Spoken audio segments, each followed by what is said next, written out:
Well, today's digital age has seen a rise in online invitations to all kinds of parties, and some people say it's gotten a little overwhelming.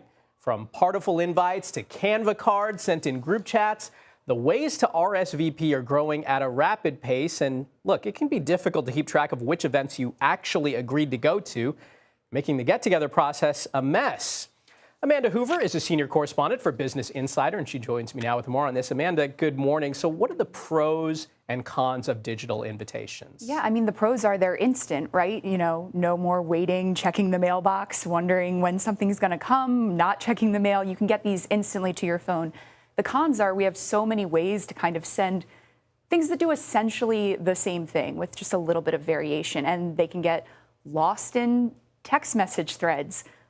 You might not get notifications for every single invite app. You might end up with these lost in your email inbox and unable to find them. So people are feeling a little bit overwhelmed by something that should make this whole process easier. Yeah, and I've seen some of them end up in my spam folder too. And is Evite still around? I was wondering about that. So is there a way to manage all this invite overload? Not exactly. I mean, a lot of these apps, you know, maybe there's ways that you can coordinate them to your central calendar.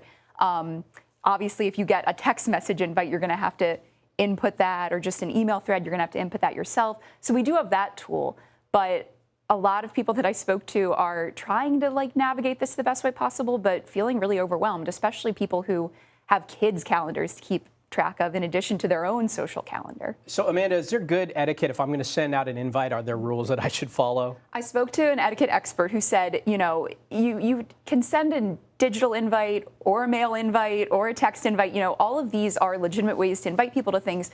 It works better, though, to address somebody by name, you know, not just blast something out, but maybe send a text message with the link to the invite, or make sure the email addresses them by name, because people are a bit more likely to respond to something where they see themselves, you know, personally addressed and feel like they're actually wanted at the event.